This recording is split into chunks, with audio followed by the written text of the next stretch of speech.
ஓம் ஸ்ரீ சாய்ராம்.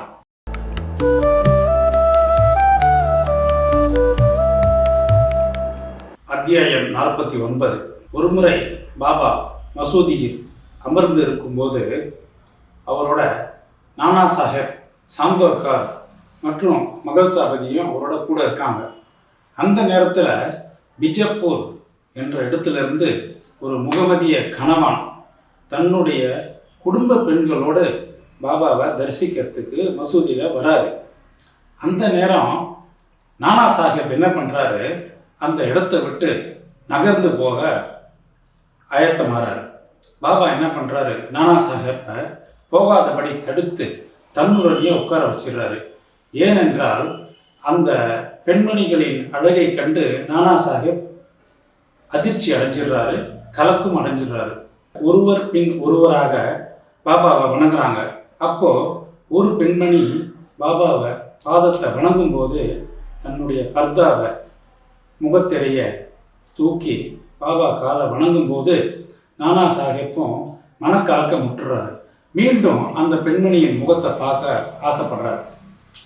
இதை அறிஞ்ச பாபா அவர்கள் அனைவரும் அந்த இடத்த விட்டு கிளம்பினதுக்கப்புறம் நானா சாஹேப்பை கூப்பிட்டு, நானா, நீ ஏன் மன குழப்பம் அடைகிற?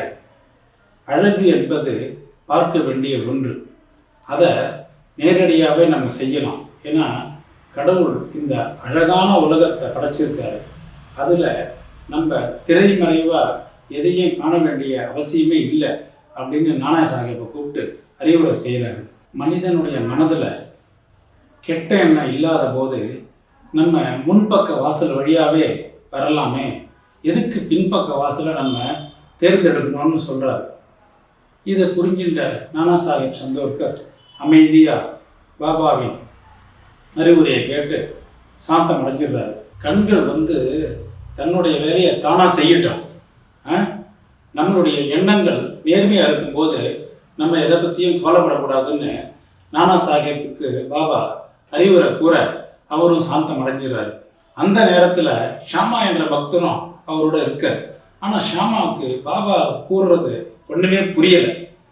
இருவரும் பாபாவை நமஸ்கரிச்சுட்டு தன்னுடைய வீட்டுக்கு நானா சாஹேப்பும் ஷாமாவும் கிளம்பும்போது ஷாமா நானா சாஹேப்கிட்ட கேட்குறாரு, பாபா ஏதோ ஒரு குறிப்பை உங்களுக்கு சொல்கிறாரு, அதை பற்றி எனக்கு ஒன்றும் புரியல, அதை பற்றி சொல்லுங்கன்னு சொல்லும்போது நானா சாஹேப் சொல்கிறாரு, இந்த பிஜப்பூர் கணவான்கள் தன்னுடைய குடும்ப பெண்களோட வந்தபோது அவர்களுடைய முகத்தறிவை எடுத்த உடனே அந்த அழகில் நான் கொஞ்சம் கலக்கம் விட்டுட்டேன்.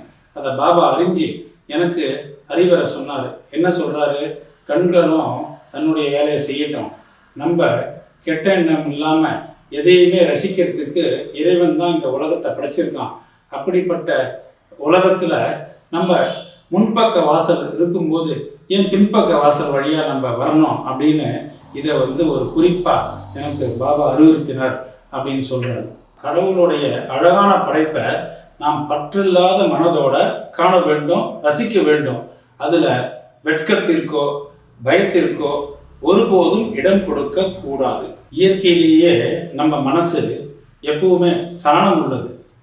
உணர்வுகளும் அதோட குறிக்கோளை நோக்கி தான் போயிட்டு இருக்கோம்.